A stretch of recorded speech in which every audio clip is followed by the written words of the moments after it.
7 minute पहले। एक ऐसा वाक्य जो सामान्यतः समय का मात्र संकेत प्रतीत होता है, लेकिन जब यह बकिंघम पैलेस की 4 दीवारी के भीतर गूंजता है तो उसका अर्थ केवल समय नहीं बल्कि इतिहास बन जाता है। उस दिन सुबह की शुरुआत लंदन की सामान्य सर्द हवा से हुई थी।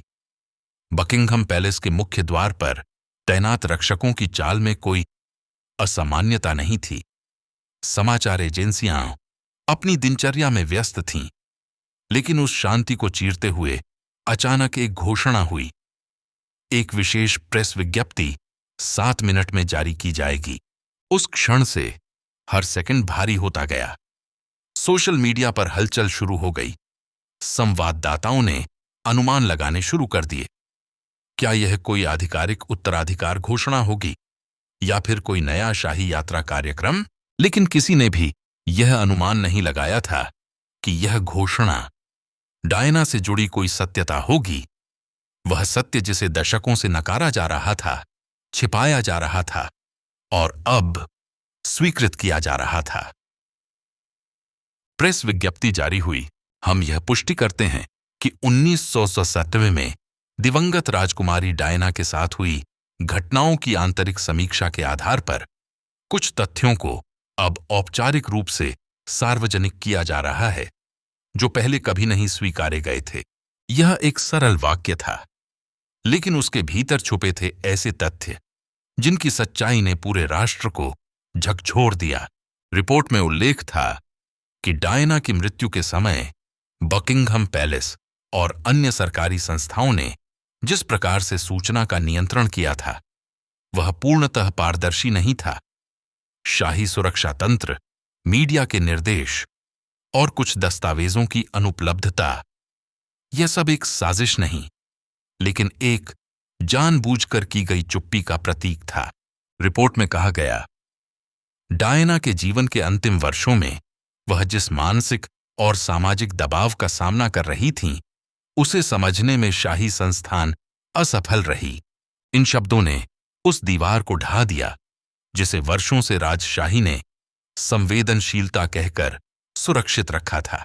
7 मिनट पहले तक जो राष्ट्र शांत था, वह अब उबाल पर था। टेलीविजन पर समाचार एंकरों ने पंक्तियां दोहरानी शुरू की। डायना सही थीं? चार्ल्स को पहले से सब पता था? क्या यह रिपोर्ट उनकी छवि को ध्वस्त कर देगी? कई लोग सड़कों पर निकल पड़े। डायना की तस्वीरों के साथ मोमबत्तियां जलाई गईं, फूल रखे गए। ट्विटर पर डियाना ट्रूथ। बकिंघम पैलेस के भीतर तनाव स्पष्ट था। वर्षों की शांति अब धूल में बदल रही थी और उस भवन के सबसे ऊपरी कक्ष में बैठा एक व्यक्ति, राजा चार्ल्स, इस सबको एक शब्द में समझने की कोशिश कर रहा था। क्यों? राजा चार्ल्स, जिन्होंने दशकों से शाही उत्तरदायित्व के बंधनों में जीवन बिताया था, उस रिपोर्ट को पढ़ने के बाद कुछ क्षणों के लिए जैसे शून्य में खो गए। उन्हें पहले ही रिपोर्ट के कुछ अंशों की जानकारी दी गई थी, लेकिन उसकी भाषा, उसके निष्कर्ष, वह सब कुछ असहनीय था। डायना सही थीं। यह शब्द जब उन्होंने रिपोर्ट में पढ़ा तो उनकी आंखों के आगे पुरानी छवियां घूमने लगीं। एक युवा महिला जो प्यार की तलाश में राजशाही में आई थी, लेकिन अनगिनत बंद दरवाजों और औपचारिकताओं में खोती चली गई। चार्ल्स के मन में चल रही उथल-पुथल बाहरी दुनिया के सामने स्पष्ट नहीं थी, लेकिन अंदर ही अंदर उनका कि अस्तित्व डगमगा रहा था। उन्होंने वर्षों तक अपने ऊपर लगे आरोपों का खंडन किया था। मैं दोषी नहीं हूं, वह बार बार कहते आए थे। लेकिन अब जब रिपोर्ट में स्पष्ट रूप से कहा गया कि संस्थान ने उसकी भावनात्मक स्थिति को नजरअंदाज किया, तो यह कथन केवल किसी संस्था पर नहीं, बल्कि उस संस्था के प्रतीक चार्ल्स पर सीधा प्रहार था। रिपोर्ट जारी होते ही प्रधानमंत्री का कार्यालय भी सक्रिय हो गया। उन्होंने सत्य की जीत की बात कही, जबकि विपक्ष ने सरकार और राजशाही दोनों पर संदेह का पेंड्यंडाए सौडेंडे का पर्दा उठने का दावा किया। लेकिन राजा चार्ल्स के लिए यह सब राजनैतिक बयान नहीं थे, यह एक व्यक्तिगत पराजय थी। उन्होंने डायना के साथ जो वर्षों साझा किए, उनका मूल्य अब कागज पर मापा जा रहा था। वह एक कक्ष में अकेले बैठे रहे। रिपोर्ट की प्रति उनके सामने खुली पड़ी थी। एक पुरानी तस्वीर जिसमें डायना और वे मुस्कुराते हुए खड़े थे, टेबल पर गिर गई थी। उन्होंने उसे देखा, फिर धीरे से उठाया। क्या मैं उसे कभी समझ पाया? यह प्रश्न उन्होंने स्वयं से पूछा। उसी समय उनके निजी सचिव ने कक्ष में प्रवेश किया। महाराज, मीडिया रिपोर्ट्स आग की तरह फैल रही हैं। विलियम का संदेश आया है। वह आपसे तुरंत बात करना चाहते हैं। चार्ल्स ने धीरे से सिर हिलाया। यह स्पष्ट था कि संकट केवल व्यक्तिगत नहीं बल्कि पारिवारिक भी था, और उस क्षण उन्होंने निर्णय लिया, वह चुप नहीं रहेंगे। तैयारी करें, उन्होंने कहा। मैं राष्ट्र से बात करना चाहता हूं। उनकी आवाज में कंपन था, लेकिन साथ ही एक दृढ़ संकल्प भी। यह अध्याय एक टूटे हुए पति, एक दोषारोपित पिता और एक संघर्षरत राजा की कहानी है, जो दशकों से दबी हुई सच्चाई के सामने अंततः झुकने को तैयार हो गया है। जब आधिकारिक रिपोर्ट ने डायना की सच्चाई को स्वीकार किया और राजा चार्ल्स की भावनात्मक प्रतिक्रिया सामने आने लगी, तब सबसे महत्वपूर्ण और संवेदनशील प्रश्न पूरे ब्रिटेन के मन में उठने लगा। डायना की सच्चाई आखिर थी क्या? वर्षों तक जो बातें अफवाहों, आत्मकथाओं और मीडिया रिपोर्ट्स में उलझी रहीं, अब पहली बार एक शाही दस्तावेज के माध्यम से औपचारिक रूप से सामने आ रही थीं। रिपोर्ट में विस्तार से डायना की मानसिक स्थिति, उनके विवाह के भीतर का संघर्ष, कैमिला पार्कर बाउल्स की भूमिका और राजशाही के असहनीय दबाव का उल्लेख किया गया था। यह वही तथ्यों की श्रृंखला थी जिसे डायना ने वर्षों पहले खुद पैनोरमा एंडानीडे इंटरव्यू में छेड़ा था, लेकिन तब उसे या तो झूठलाया गया या भावनात्मक प्रतिक्रिया कहकर खारिज कर दिया गया। अब जब वही बातें आधिकारिक मोहर के साथ पेश की गईं, तो ब्रिटिश जनता में एक गहरा भावनात्मक तूफान उठ खड़ा हुआ। रिपोर्ट के अंशों में कहा गया, डायना ने बार बार मानसिक स्वास्थ्य सहयोग की मांग की थी, जिसे राजशाही के वरिष्ठ सदस्यों द्वारा उचित महत्व नहीं दिया गया। उनके संघर्षों को निजी कमजोरी के रूप में देखा गया, जिससे उनका अकेलापन और भय बढ़ता गया। राजकुमार चार्ल्स और कैमिला के संबंधों की जानकारी डायना को पहले से थी, लेकिन उस पर पारदर्शिता और सहानुभूति के स्थान पर औपचारिक खामोशी से प्रतिक्रिया दी गई। औपचारिक खामोशी से डायना को न केवल मीडिया की ओर से बल्कि परिवार के भीतर भी नियंत्रित करने की कोशिशें हुईं, जिनका सीधा प्रभाव उनकी मानसिक स्थिति पर पड़ा। इन पंक्तियों को पढ़ते ही पूरे देश में आक्रोश की लहर दौड़ गई। वे लोग जो वर्षों से डायना को लोगों की राजकुमारी कहते आए थे, अब खुद को ठगा हुआ महसूस कर रहे थे।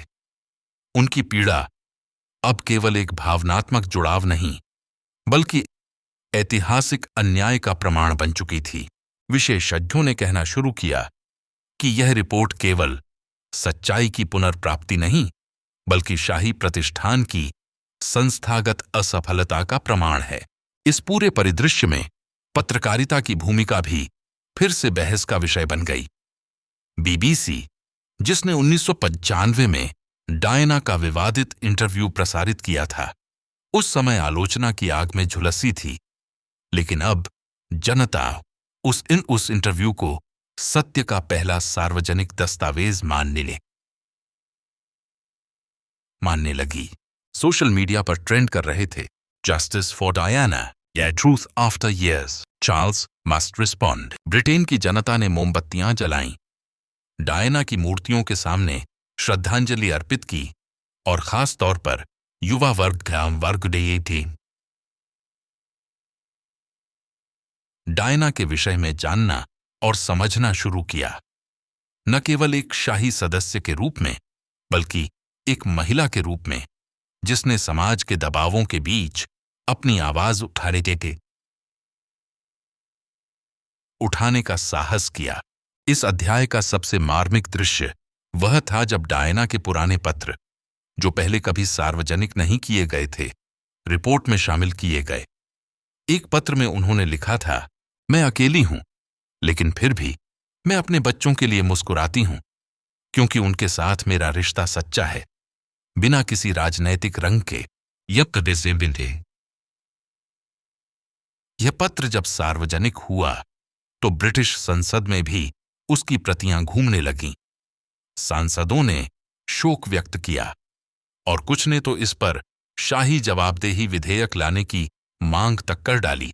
लेकिन प्रश्न अभी भी जीवित था, यह सच्चाई इतने वर्षों तक छुपी क्यों रही? कुछ विश्लेषकों का मानना था कि डायना की सच्चाई यदि पहले स्वीकार कर ली जाती तो शाही प्रतिष्ठान बिखर सकता था, राजा चार्ल्स के उत्तराधिकारी बनने की प्रक्रिया पर सवाल उठते और पूरी व्यवस्था पर जन्मत हो गए विभाजित हो जाता। लेकिन अब जब समय बीत गया है और ब्रिटेन कई सामाजिक परिवर्तन देख चुका है, शायद अब वह क्षण था जब देश यह सच्चाई सहने के लिए तैयार था। यह अध्याय न केवल डायना की प्रतिष्ठा का पुनर्निर्माण है, बल्कि एक राष्ट्र की आत्मा की सफाई भी है, उस स्त्री के लिए जिसने जीवन भर प्यार मांगा और मृत्यु के बाद भी उसे सवालों से गुजरना पड़ा। यह अध्याय न्याय की शुरुआत है, जब डायना की सच्चाई को आधिकारिक रूप से स्वीकार किया गया और जनता में भावनाओं का ज्वार उमड़ पड़ा। तब शाही प्रतिष्ठान की नींव में कंपन महसूस किया गया। बकिंघम पैलेस, जो सदियों से दृढ़ता और अनुशासन का प्रतीक माना जाता रहा है, अब खुद ही सवालों के घेरे में आ गया था। पैलेस की दीवारें, जो वर्षों तक गवाह बनी रहीं अनेक निर्णयों की, अब पहली बार जवाबदेही की मांग से थर्राने लगी थीं। रिपोर्ट सामने आने के कुछ ही घंटों के भीतर वरिष्ठ दरबारी अधिकारी, शाही सलाहकार और कम्युनिकेशन टीमों की आपातकालीन बैठकें शुरू हो चुकी थीं। राजा चार्ल्स की छवि को लेकर रणनीतियां बन रही थीं और सबसे बड़ा प्रश्न यह था कि अब हम किसे दोष दें और कैसे नियंत्रण में रखें।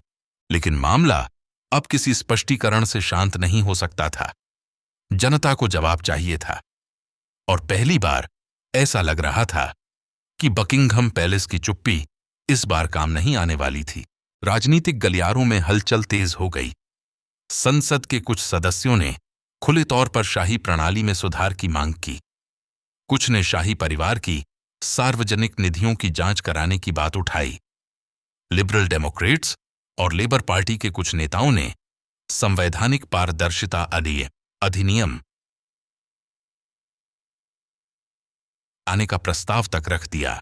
शाही इतिहासकारों और विशेषज्ञों ने इसे 1953 के बाद सबसे गंभीर संस्थागत संकट बताया, क्योंकि यह केवल किसी एक व्यक्ति की छवि का पतन नहीं था, यह पूरे राजतंत्र की वैधता पर प्रश्न चिन्ह बन गया था।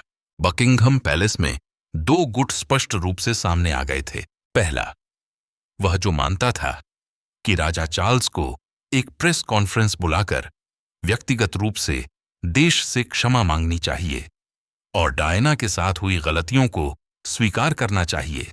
दूसरा, वह जो यह मानता था कि मौन रहकर समय को बीतने देना ही सबसे बेहतर रणनीति होगी, क्योंकि जनता का गुस्सा जी जल्द ही किसी और मुद्दे पर स्थानांतरित हो जाएगा। इन बैठकों में सबसे चौंकाने वाली बात यह थी कि कई वरिष्ठ दरबारी अधिकारियों ने स्वयं इस रिपोर्ट के निष्कर्षों पर सहमति जताई, लेकिन वे खुले तौर पर इसे स्वीकारने से डरते थे।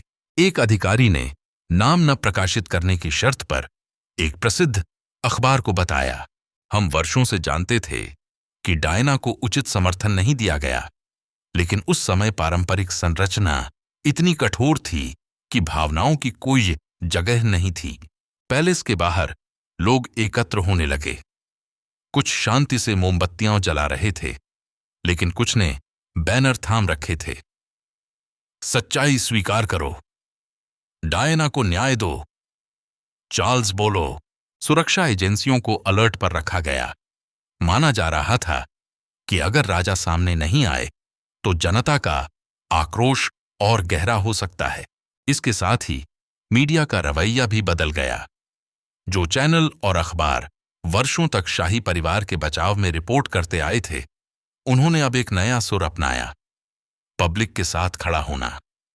हेडलाइंस में छपा, शाही परिवार, आत्ममंथन की आवश्यकता। क्या बकिंघम की चुप्पी अब भी सम्मानजनक है? यहां तक कि चर्च ऑफ इंग्लैंड के कुछ बिशप्स ने भी कहा कि यह समय सत्य के साथ खड़े होने का है। बकिंघम पैलेस के लिए अब कोई पीछे हटने का रास्ता नहीं था। या तो वे परिवर्तन की दिशा में पहला कदम उठाते, या फिर इतिहास उन्हें एक अनुदार, भावना शून्य संस्था के रूप में चिन्हित करता। और ठीक इसी क्षण भीतर बैठा राजा चार्ल्स हर मिनट को तोल रहा था। क्या वह बोलेंगे, या फिर से चुप्पी को कवच बना लेंगे? यह अध्याय केवल राजनीतिक या संस्थागत हिलावट का नहीं था। यह उस मौन शासन की परीक्षा का था जिस पर सदियों से बकिंघम खड़ा था। जब बकिंघम पैलेस की दीवारों में कंपन महसूस हो रहा था, तब शाही परिवार के दो प्रमुख युवराज, प्रिंस विलियम और प्रिंस हैरी, भी इस तूफान के केंद्र में आ चुके थे। उनकी मां राजकुमारी डायना, जिनके बारे में अब सत्य स्वीकार किया गया था, उनके लिए केवल एक सार्वजनिक व्यक्ति नहीं थीं, बल्कि उनकी आत्मा का वह अंश थीं जिसे उन्होंने जीवन भर अपने भीतर जीवित रखा।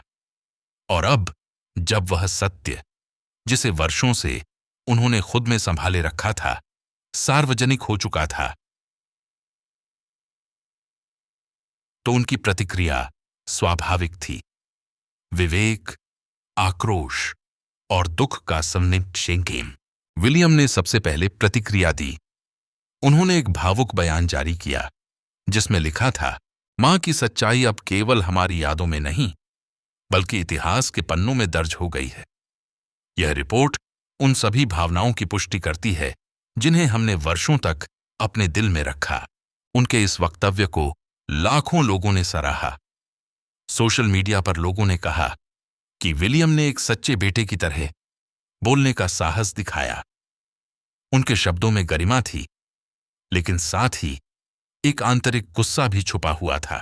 हैरी की प्रतिक्रिया और भी तीव्र थी। उन्होंने अमेरिकी मीडिया को दिए गए एक विशेष इंटरव्यू में कहा, हम वर्षों से यह कहते आ रहे थे कि मां की कहानी अधूरी बताई गई है। अब जब रिपोर्ट ने वही कहा है जो हम कहते थे, तो मैं केवल एक सवाल पूछना चाहता हूं, इतने वर्षों तक यह चुप्पी क्यों? हैरी ने शाही संस्थान पर सीधे आरोप लगाए कि उनकी मां को संवेदनहीन औपचारिकता में धकेला गया था और उनके भावनात्मक संघर्षों को कभी गंभीरता से नहीं लिया गया। यह बयान बहुतों को कड़ा लगा, लेकिन लाखों ने इसे एक बेटे की सच्ची पुकार माना। यह पहला अवसर था जब विलियम और हैरी अपने मतभेदों के बावजूद एक ही मुद्दे पर एक जैसी भावनाएं साझा कर रहे थे। दोनों भाइयों के शब्दों में अलग अलग भावनात्मक स्वर थे, लेकिन लक्ष्य एक था, अपनी मां के साथ हुई ऐतिहासिक अन्याय को सार्वजनिक रूप से स्वीकार कराना। उनकी पत्नियां कैथरीन और मेघन भी इस संकट काल में चर्चित रहीं। कैथरीन को एक सच्ची शाही छवि की तरह शांत और सौम्य देखा गया। उन्होंने सार्वजनिक रूप से कुछ नहीं कहा, लेकिन मीडिया रिपोर्ट्स के अनुसार उन्होंने विलियम को संयम और संवेदना के साथ आगे बढ़ने की सलाह दी। इसे थी मेघन की भूमिका अधिक सक्रिय थी। उन्होंने एक अमेरिकी समाचार चैनल पर कहा, हर महिला जो संस्थागत चुप्पी से पीड़ित रही है, आज डायना की सच्चाई में अपना अक्स देख सकती है। उनके इस बयान ने एक वैश्विक विमर्श को जन्म दिया, संस्थागत पितृसत्ता बनाम व्यक्तिगत गरिमा। इस बीच कई लोग यह सवाल उठाने लगे, क्या डायना के नाम पर कोई स्मारक न्यायिक रूप से स्थापित किया जाएगा? क्या शाही परिवार आधिकारिक तौर पर उनके नाम पर कोई सार्वजनिक स्मरण करेगा। लंदन के मेयर ने एक नया डायना मेमोरियल ट्रुथ गार्डन बनाने की घोषणा की, एक ऐसी जगह जहां लोग सच्चाई, साहस और करुणा की भावना से प्रेरणा ले सकें। यह अध्याय शाही युवराजों की उस भूमिका को उजागर करता है जिसमें वे अब केवल शाही उत्तराधिकारी नहीं, बल्कि एक संवेदनशील पुत्र, एक प्रेरणादायक युवा नेता और सच्चाई के प्रवक्ता बनकर उभरे हैं। विलियम और हैरी ने जो आवाज उठाई वह केवल डायना के सम्मान में नहीं थी, वह हर उस आवाज की प्रतिध्वनि थी जिसे संस्थाएं दबा देती हैं।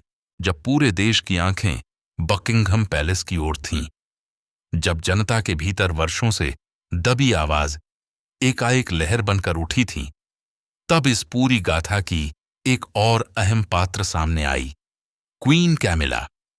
एक ऐसी महिला जिनका नाम दशकों से विवादों के घेरे में रहा और जो आज फिर से केंद्र में थीं, पर इस बार डायना की सच्चाई की पृष्ठभूमि में कैमिला की छवि हमेशा से जटिल रही है। कभी उन्हें दूसरी औरत के रूप में देखा गया, कभी चार्ल्स की सच्ची साथी के रूप में, लेकिन जब डायना की आधिकारिक रिपोर्ट ने सार्वजनिक स्वीकारोक्ति की मुहर लगा दी तो प्रश्न उठने लगे, क्या कैमिला को इस सत्य से कोई भय है? क्या यह उनकी रानी की छवि पर धब्बा लगाएगा? रिपोर्ट में कैमिला का नाम नहीं लिया गया, लेकिन डायना के मानसिक संघर्षों, चार्ल्स के विवाहेतर संबंधों और शाही संस्थागत उपेक्षा का जिस प्रकार उल्लेख किया गया, उससे यह समझना कठिन नहीं था कि कैमिला की भूमिका को अप्रत्यक्ष रूप से प्रश्नों के घेरे में रखा गया है। प्रेस और सोशल मीडिया ने तुरंत प्रतिक्रिया दी, क्या कैमिला अब भी रानी कहलाने की हकदार है? डायना के सत्य ने कैमिला की प्रतिष्ठा को डुबो दिया? क्या चार्ल्स की चुप्पी कैमिला को बचाने की कोशिश है? इन प्रश्नों ने राजशाही की प्रतिष्ठा को और अधिक झकझोर दिया। पैलेस के भीतर यह चर्चा जोरों पर थी कि क्या कैमिला को कोई सार्वजनिक बयान देना चाहिए या वह चुप रहकर अपने आप को बाहरी साबित करें, जो इन निर्णयों से अछूती रही हैं। कैमिला ने स्वयं को महल के भीतर सीमित कर लिया। रिपोर्ट आने के बाद से उन्हें किसी सार्वजनिक समारोह में नहीं देखा गया।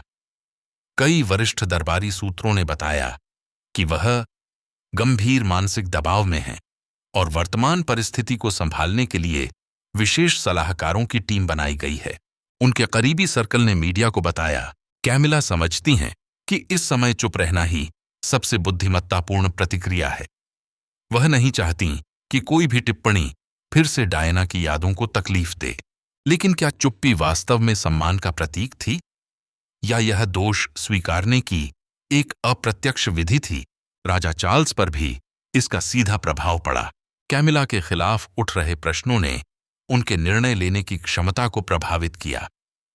कुछ रिपोर्ट्स के अनुसार चार्ल्स अब पहले से अधिक समय अपनी पत्नी के साथ बिता रहे हैं और किसी भी सार्वजनिक प्रतिक्रिया को फिलहाल रोक रहे हैं, क्योंकि वे नहीं चाहते कि कैमिला को अकेले दोषी ठहराया जाए। परंतु जनता की दृष्टि में प्रश्न अधिक जटिल होते जा रहे थे। क्या डायना की मौत के पीछे की चुप्पी केवल संस्थागत थी? क्या कैमिला को रानी बनाना ही शाही प्रतिष्ठा की सबसे बड़ी चूक थी? क्या कैमिला डायना के साथ हुए अन्याय का सार्वजनिक रूप से प्रायश्चित करेंगी? फेमिनिस्ट संगठनों ने भी आवाज उठाई। उन्होंने डायना को सत्ता और पितृसत्ता के बीच फंसी स्त्री बताया और कैमिला से आग्रह किया कि वे शांति और सच्चाई के लिए आगे आकर अपनी स्थिति स्पष्ट करें। लेकिन अब सवाल केवल कैमिला की भूमिका का नहीं रह गया था। यह पूरी शाही संस्था की संवेदनशीलता और मानवीयता का पैगाम निकृष्ट बन गया था, क्योंकि जब एक स्त्री की पीड़ा को वर्षों तक नजरअंदाज किया जाए और दूसरी स्त्री उसकी जगह प्रतिष्ठित हो जाए, तो प्रश्न केवल न्याय का नहीं बल्कि नैतिकता और आत्मा का बन जाता है। यह अध्याय एक औरत की चुप्पी का नहीं बल्कि सत्ता के भीतर छिपी असहजता का दस्तावेज है। राजा चार्ल्स की चुप्पी, प्रिंस विलियम और हैरी की भावनात्मक प्रतिक्रियाएं और कैमिला की विवादित भूमिका के बाद अब पूरा देश एक ही सवाल पूछ रहा था, अब आगे क्या? क्या यह प्रकरण राजशाही को नया मार्ग दिखाएगा या यह एक और शाही विवाद बनकर इतिहास के पन्नों में खो जाएगा। इस निर्णायक समय में बकिंघम पैलेस के भीतर एक अलग प्रकार की हलचल थी। नए युग की शुरुआत की तैयारियां अब खुलकर नहीं, बल्कि की भीतर से भीतर चल रही थीं। सूत्रों के अनुसार कई वरिष्ठ सलाहकारों ने चार्ल्स को सुझाव दिया कि वह अब धीरे धीरे उत्तराधिकार की प्रक्रिया को औपचारिक रूप दें। डायना की सच्चाई ने जनता और मीडिया का रुख बदल दिया था। अब वे विलियम और कैथरीन को नवयुग के राजा रानी के रूप में देखने लगे थे। चार्ल्स स्वयं इस सुझाव को लेकर गंभीर विचार में थे। उन्होंने अपने कुछ पुराने मित्रों से मुलाकात की, चर्च के वरिष्ठ बिशप्स से सलाह ली और प्रधानमंत्री से भी व्यक्तिगत बैठक की। वह अब उस मुकाम पर खड़े थे जहां हर निर्णय केवल शाही नहीं बल्कि ऐतिहासिक होने वाला था। और फिर उन्होंने निर्णय लिया। एक राष्ट्र के नाम संबोधन की घोषणा की गई। टीवी पर राष्ट्र की धड़कनें थमी। पूरे ब्रिटेन, ऑस्ट्रेलिया, कनाडा और राष्ट्रमंडल देशों में लोग सांस रोके बैठे थे। राजा चार्ल्स प्रकट हुए, शांत, गंभीर, लेकिन कुछ अधिक थके हुए। उन्होंने कहा, मेरे प्रिय नागरिकों, समय कभी कभी हमें सच्चाइयों के साथ आमने सामने खड़ा करता है जिन्हें वर्षों तक हम अनदेखा करते हैं भी हैं। डायना के साथ जो हुआ वह केवल एक स्त्री की पीड़ा नहीं थी, वह पूरे संस्थान की असफलता थी जिसमें मैं भी सहभागी रहा। मैं क्षमा मांगता हूं और मैं जानता हूं कुछ क्षमाएं शब्दों से नहीं कर्मों से होती हैं। अतः मैं यह घोषणा करता हूं कि आने वाले महीनों में मैं अपने सबसे बड़े पुत्र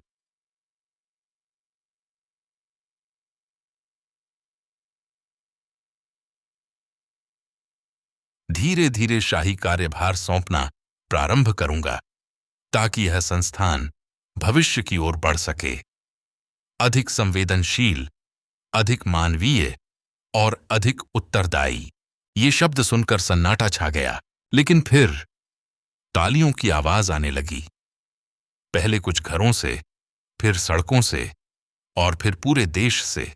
यह निर्णय केवल सत्ता परिवर्तन का संकेत नहीं था, यह एक राजा का अहंकार त्यागने का संकल्प था। यह उस राजतंत्र का पुनर्निर्माण था जो अब प्रभुत्व नहीं बल्कि सेवा और संवेदना का प्रतीक बनना चाहता था। डायना की आत्मा शायद कहीं प्रसन्न होगी। विलियम और कैथरीन, भविष्य के शासक, अब प्रतीक्षा में थे, लेकिन एक ऐसे युग की शुरुआत के लिए जहां प्रेम, सत्य और न्याय प्राथमिक होंगे। इस अंतिम अध्याय का सार यही था, राजशाही कभी नहीं बदलती, यह स्वयं को नया जन्म देती है। और इस बार उस नवजन्म की प्रेरणा बनी एक स्त्री, प्रिंसेस ऑफ हार्ट्स, डायना।